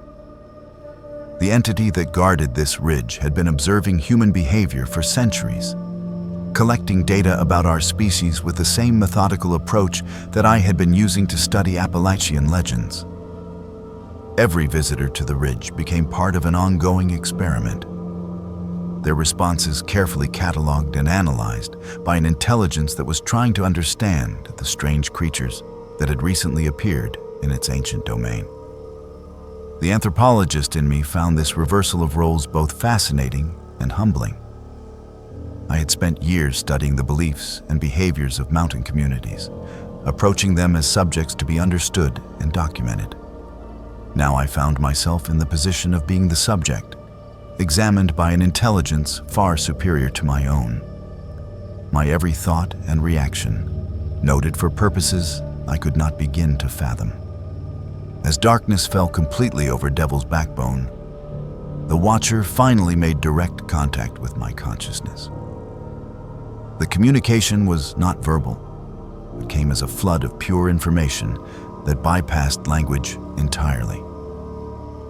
I learned that the entity had been appointed as guardian of this ridge by forces even more ancient and powerful than itself, tasked with protecting certain knowledge that humanity was not yet ready to possess. The Cherokee had understood this arrangement and had approached the site with appropriate reverence. But the arrival of European settlers had disrupted the ancient agreements and created situations that the Watcher was still learning how to handle. Most importantly, I understood that I was being given a choice. I could continue my research into Appalachian folklore, but I would need to omit certain details about Devil's Backbone from my academic work. The existence of the Watcher and the true nature of the ridge would remain protected secrets, shared only with those who demonstrated sufficient wisdom and respect to handle such knowledge responsibly. In exchange for this discretion, I would be granted insights into the deeper mysteries of the mountains that no other researcher had ever been allowed to discover. The decision was both easy and terrible. My academic training demanded complete honesty and full disclosure of my findings. But my encounter with the Watcher had shown me that some knowledge carries responsibilities that transcend scholarly obligation. I agreed to the terms, understanding that I was crossing a line from which there would be no return. When I descended from Devil's Backbone the following morning, I carried with me information that could revolutionize our understanding of consciousness, reality, and humanity's place in a universe far stranger than we have ever imagined. But I also carried the weight of keeping certain secrets, of protecting knowledge that could be dangerous if revealed too early or to the wrong people. My dissertation was completed and accepted without any mention of my true discoveries on Devil's Backbone. Officially, I had found nothing more than interesting examples of how indigenous beliefs had been incorporated into settler folklore. But privately, I continued to correspond with the Watcher through methods that cannot be explained in conventional terms, serving as a liaison between its ancient intelligence and the human communities that live in the shadow of the mountains. The arrangement has continued for 5 years now, and I have learned things about the nature of reality that no university course could ever teach. The Watcher is not unique. There are similar entities scattered throughout the Appalachian range, guardians left behind by predecessor civilizations to monitor and guide the development of younger species like humanity. They have been observing our progress for millennia, taking notes on our evolution and occasionally intervening when our activities threaten to disrupt forces beyond our comprehension. Sometimes, late at night in my office at the university, I receive communications from Devil's Backbone that remind me of my ongoing responsibilities. The Watcher continues to study human behavior through my reports and observations, trying to understand whether our species is ready for the next stage of contact with intelligences that have been patiently waiting for us to mature enough to handle such encounters. The mountains keep their secrets, but some of us have been chosen to serve as bridges between the ancient wisdom that dwells in the high places and the curious, chaotic energy of human civilization. It is a responsibility I never sought, but one that I have learned to embrace, knowing that someday, when humanity is finally ready, the Watchers will reveal themselves and share knowledge that will transform our understanding of everything we thought we knew about our place in the universe. Until then, I continue my academic work and my secret correspondence, serving as both researcher and subject in an experiment that began long before our species existed and will continue long after we have evolved into something the Watchers consider worthy of true partnership. The choice to participate was mine, but the consequences belong to all of humanity, a species still being evaluated by entities whose judgment will determine our ultimate fate among the stars. My name is Caleb Washington, and I am from Boone, North Carolina. Every summer for 15 years, my extended family would gather at Mirror Lake, deep in the Blue Ridge Mountains, for our annual reunion. It was a tradition that went back 3 generations, started by my grandfather, who had built a cluster of cabins around the pristine mountain lake in the 1960s. Those summer weeks at Mirror Lake were the highlight of every year for our family, a time when cousins, aunts, uncles, and grandparents would come together from across the country to reconnect, share stories, and create the kind of memories that bind families together across time and distance. Until the summer of 2017, when something emerged from the depths of that ancient lake, and our family gathering turned into a nightmare that still haunts those of us who survived. Mirror Lake sits in a bowl-shaped valley surrounded by towering peaks that rise like cathedral walls toward the sky. The water is impossibly clear and deep, fed by underground springs that keep it cold even in the height of summer. Local Cherokee legend spoke of the lake as a gateway between worlds, a place where the spirits of the dead could return to visit the living during certain times of the year. My grandfather had always dismissed such stories as folklore, though he admitted that the lake had an otherworldly quality that made even skeptics feel they were in the presence of something ancient and powerful. The reunion that year brought together 23 family members, ranging from my 84-year-old grandmother down to my cousin's twin daughters, who had just turned 6. We occupied all 5 cabins that ringed the lake, with the main lodge serving as our gathering place for meals and evening activities. The first few days proceeded exactly as they had for years, swimming and fishing during the day, campfires and storytelling at night, and the comfortable rhythm of family life that made Mirror Lake feel like the most peaceful place on earth. It was on the 4th night that we first noticed something was wrong with the lake itself. My Uncle Robert, who had been coming to Mirror Lake since childhood, pointed out that the water levels seemed unusually low for that time of year. What was more disturbing was the color. Instead of the crystal clear blue we had always known, the lake had taken on a murky green tint that made it impossible to see more than a few feet below the surface. When my cousin David went out in the canoe the next morning to investigate, he reported that the water felt different somehow, thicker and warmer than it should have been. That afternoon, my nephew Timothy, who was 12 years old and an excellent swimmer, went missing while playing near the shoreline. We searched for hours, diving repeatedly into the murky water and scouring every inch of the lake's perimeter. Timothy was not the kind of child to wander off without telling anyone. And he had been swimming in Mirror Lake since he was old enough to walk. The family began to panic as evening approached with no sign of the boy, and we were preparing to call for outside help when Timothy suddenly walked out of the forest, soaking wet and clearly disoriented. When we asked him where he had been, Timothy told a story that none of us wanted to believe. He claimed that something had grabbed him while he was swimming and pulled him down to the bottom of the lake, where he had found an underwater cave filled with air. Inside the cave, he said, he had met his grandfather. Not my grandfather, who was still alive, but his other grandfather, who had died 3 years earlier. The dead grandfather had told Timothy that the lake was changing, that something old and powerful was awakening in its depths, and that our family needed to leave immediately, or we would all be in terrible danger.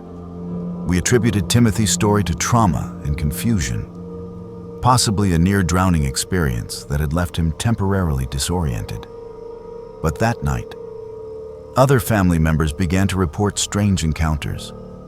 My Aunt Sarah claimed she had seen her deceased mother standing on the dock, beckoning her to come into the water. My cousin Jennifer swore that her dead brother had appeared in her cabin, warning her to pack up and leave before it was too late. The next morning brought even more disturbing developments. Several family members reported that they had been visited during the night by relatives who had passed away years or even decades earlier. These encounters were not dreams or hallucinations. They were vivid, detailed conversations with people who knew intimate details about family history and current events that no imagination could have conjured. All of the deceased visitors delivered the same message. Something ancient had awakened in Mirror Lake. Something that could take the form of anyone it had ever claimed, and our family was in mortal danger if we remained. Despite these warnings, most of the family was reluctant to cut short our reunion and abandon a tradition that had meant so much to us for so many years. My grandfather, ever the pragmatist, suggested that we were all experiencing some form of group hysteria, possibly brought on by stress or environmental factors like changes in air pressure or water chemistry. He refused to consider leaving early, and his authority as the family patriarch convinced most of the others to stay. That decision proved to be a fatal mistake. On the 6th night of our reunion, the thing in the lake finally revealed its true nature. I was awakened around 3 a.m. by the sound of voices outside my cabin. Familiar voices belonging to family members who should have been asleep in their own beds. Looking out my window, I saw figures moving around the shoreline. But there was something wrong with the way they moved. something unnatural about their posture and gait that made my skin crawl with instinctive fear. As I watched in growing horror, I realized that these figures were not my living family members, but perfect duplicates created by whatever entity dwelt in the depths of Mirror Lake. They looked exactly like my relatives, spoke in their voices, and even wore their clothing.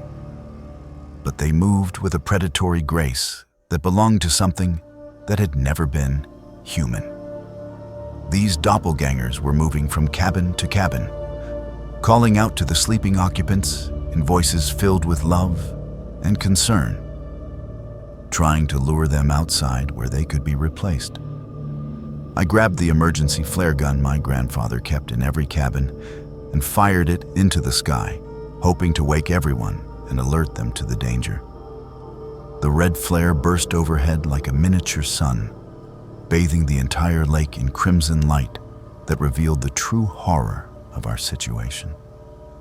The shoreline was crowded with dozens of figures, duplicates of every family member who had ever visited Mirror Lake, including relatives who'd been dead for decades. They stood motionless in the water up to their waists, their eyes reflecting the flare's light like the eyes of nocturnal predators.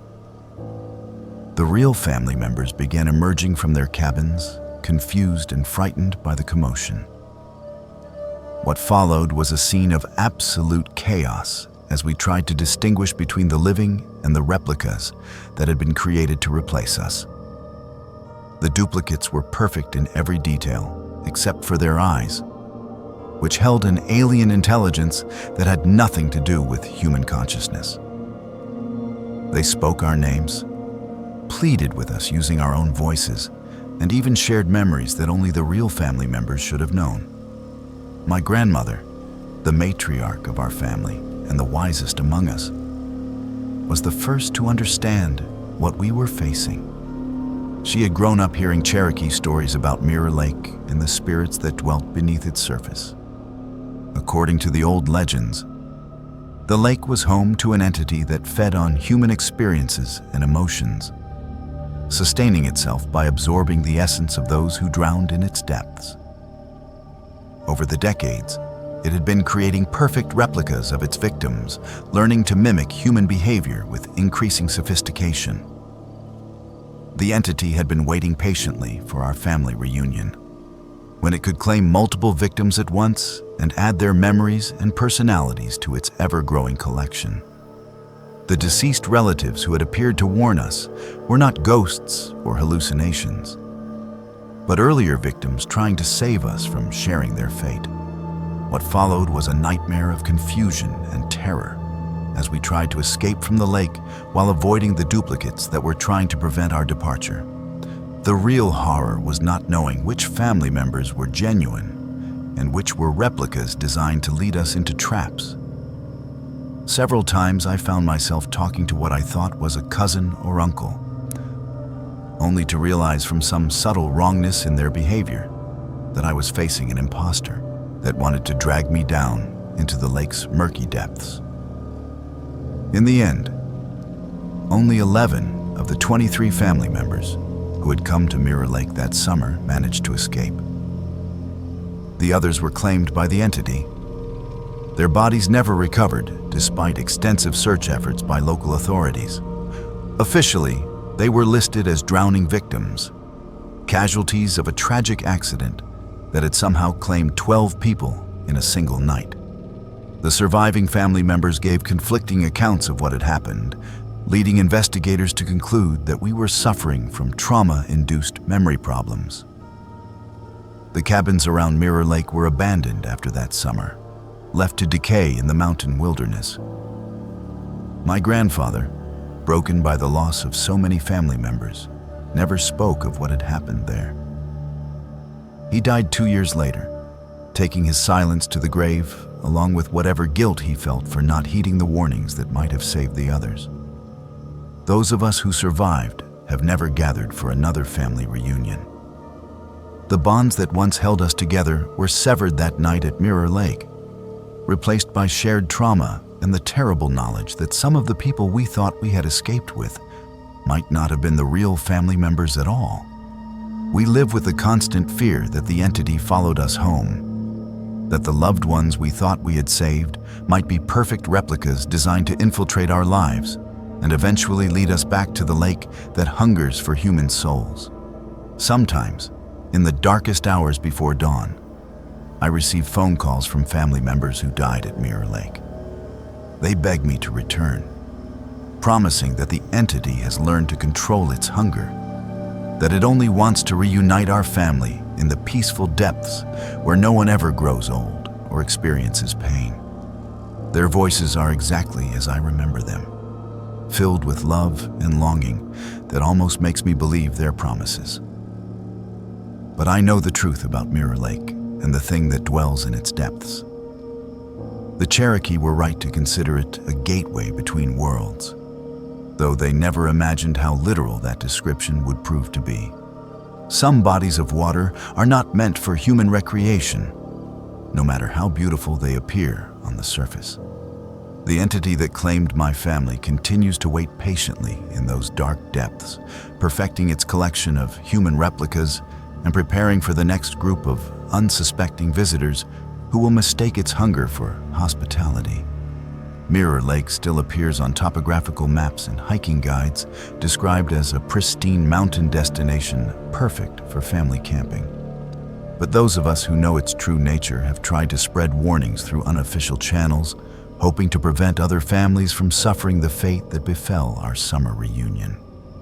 The mountains keep many secrets, but some secrets are too dangerous to remain hidden, especially when they involve entities that view human beings as nothing more than raw material for their endless, patient hunger.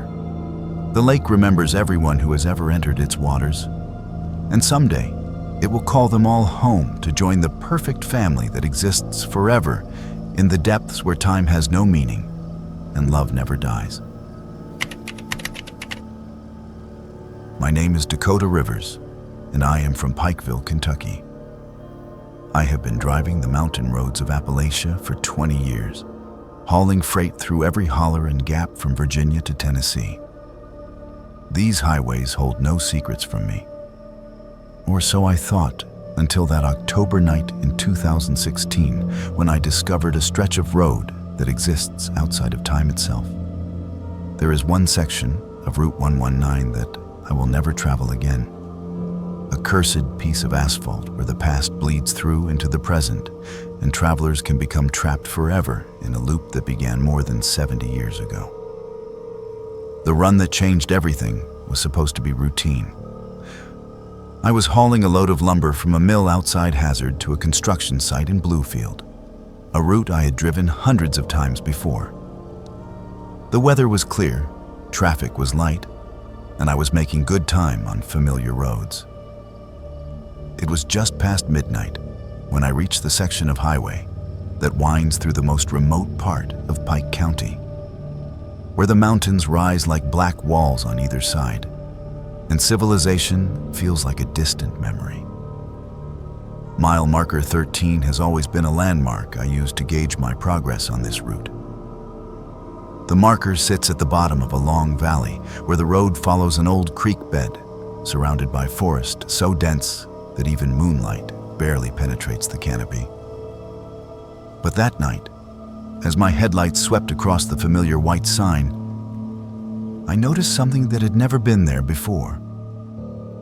A faint glow coming from somewhere deeper in the valley, like the light from a distant radio tower. Curious, I slowed my rig and rolled down the window to get a better look. That was when I heard it. The sound of music drifting through the night air, big band jazz from the 1940s mixed with static like it was coming from an old AM radio. The signal was crystal clear despite the remote location, clearer than any station I had ever picked up in these mountains. I reached for my radio to see if I could tune it in, but all I found was dead air across the entire spectrum. The music seemed to be coming from the forest itself, emanating from somewhere beyond the tree line where no radio tower should exist. Against my better judgment, I pulled my truck onto the narrow shoulder and climbed down from the cab to investigate.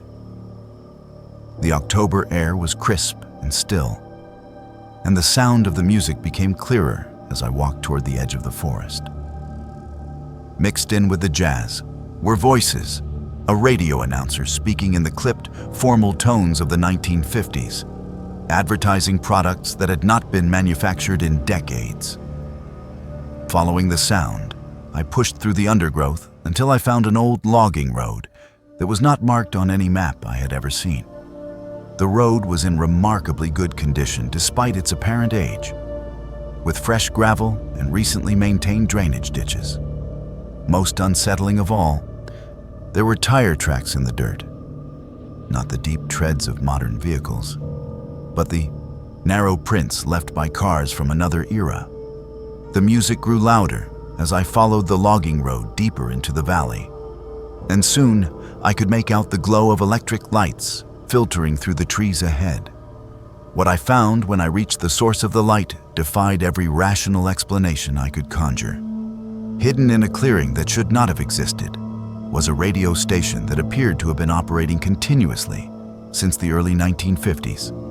The building was a small concrete block structure with large windows and a tall transmission tower rising from the roof. Through the windows, I could see a disc jockey at work, spinning records on equipment that looked like museum pieces.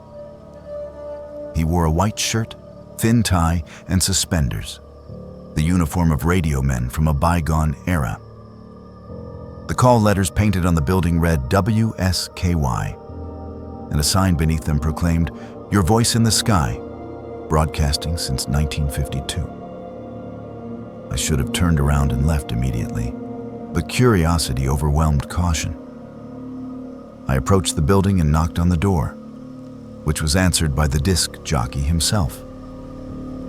A man in his 30s with slicked back hair and horn-rimmed glasses who looked exactly like every stereotype of a 1950s radio personality. He greeted me with enthusiastic friendliness, as though late-night visitors were perfectly normal at his remote mountain station. "Welcome to WSKY, he said, extending his hand for a firm handshake. "I am Johnny Sterling, your midnight host. Come on in and see how we make the magic happen." The interior of the station was a perfect time capsule from the Eisenhower era. The equipment was all vacuum tubes and analog meters. The furniture was chrome and formica, and the walls were covered with promotional materials for products and entertainers that had been popular 70 years earlier. Johnny offered me coffee from a percolator and continued his radio show, chatting with me between songs as though I were a regular guest. During a commercial break for a car dealership that had gone out of business decades ago, Johnny explained that WSKY served the mountain communities throughout eastern Kentucky, bringing music and news to isolated families who depended on radio for connection to the outside world. He spoke about the station with genuine pride and passion, describing his listeners as friends and neighbors who had been loyal to WSKY for generations. What disturbed me most was how natural everything felt inside the station. Despite the obvious impossibility of the situation, I found myself relaxing in Johnny's company, enjoying the music and the warm atmosphere of the studio. Time seemed to move differently within those walls. What felt like minutes might have been hours, and the night outside remained perpetually frozen at the same pre-dawn darkness. It was only when Johnny began taking listener requests that I realized the true horror of my situation. The phone calls came from people with names and voices that sounded increasingly familiar. Listeners who claimed to live in communities that had been abandoned or destroyed decades earlier. They requested songs for departed relatives, shared news about events that had happened before I was born, and spoke about the present as though it were still 1952. As the night wore on, I began to notice other disturbing details. The commercial sponsors Johnny mentioned were businesses that had closed in the 1950s. The news reports he read concerned events from the Truman administration, and the weather forecasts predicted conditions for dates that had already passed 70 years earlier. Most unsettling of all, the requests began including messages for me.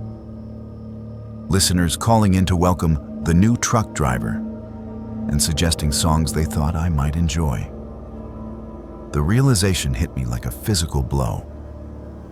I was not visiting a radio station from the past, but a temporal trap that existed outside normal time.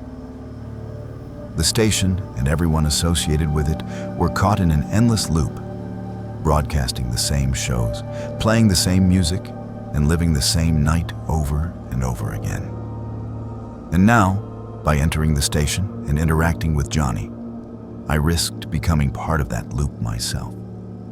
Fighting down panic, I told Johnny that I needed to get back to my truck and continue my delivery run.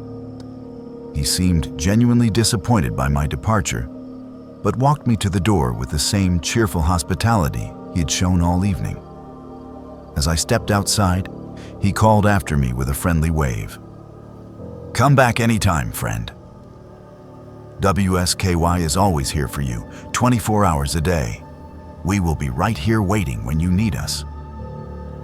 I ran through the forest back to my truck, crashing through undergrowth and stumbling over roots in my desperate haste to escape. Behind me, the music continued to play, and I could hear Johnny's voice carrying through the night air as he introduced the next song for his invisible audience of listeners trapped in time. When I reached my truck, I threw it into gear and drove away as fast as the mountain roads would allow. But as I passed mile marker 13 again, traveling in the opposite direction, I was horrified to hear WSKY's signal coming through my truck's radio, clear and strong despite the increasing distance. Johnny was playing the same songs I had heard in the studio, taking the same requests from the same ghostly listeners, trapped in his eternal broadcast loop. Over the following weeks, I tried to research WSKY and learn the truth about what I had encountered. What I discovered was more disturbing than I had imagined. There had indeed been a radio station with those call letters operating in Pike County during the early 1950s. WSKY had been a small local station that served the mountain communities, owned and operated by a young disc jockey named Johnny Sterling, who was passionate about bringing music and news to isolated listeners. On October 13th, 1952, Johnny and his entire night shift crew had vanished without a trace.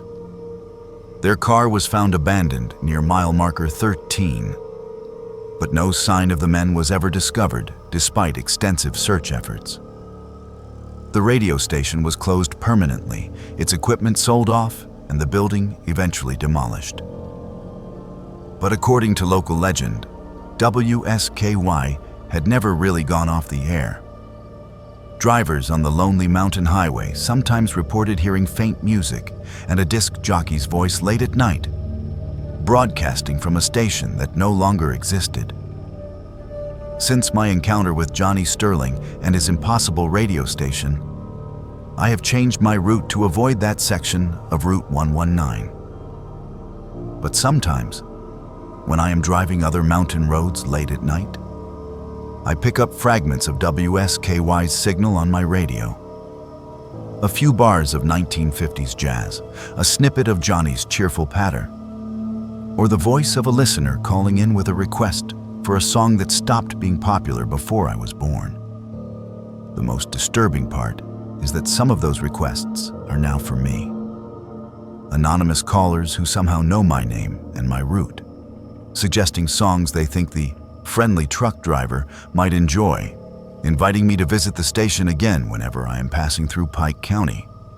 They promise that Johnny is still waiting for me, still broadcasting his eternal show to an audience of listeners who exist outside of time. I know that someday, despite all my efforts to stay away, I will find myself driving past mile marker 13 again. When that night comes, when loneliness and curiosity overcome caution, I will follow that old logging road back to the radio station where time stands still. and Johnny Sterling spins his records for an audience that will never grow old. The mountain roads hold many secrets, but some secrets are traps disguised as mysteries, and some invitations are meant to be declined no matter how friendly the host may seem. Until then, I drive different routes and avoid the highways that wind through the deepest hollows, where the past refuses to stay buried and radio stations broadcast forever from valleys that exist outside the normal flow of time. But on quiet nights, when the static clears and the signals travel far, I sometimes hear Johnny's voice welcoming me back to WSKY, promising that the music never stops and the night never ends for those who choose to become part of the show.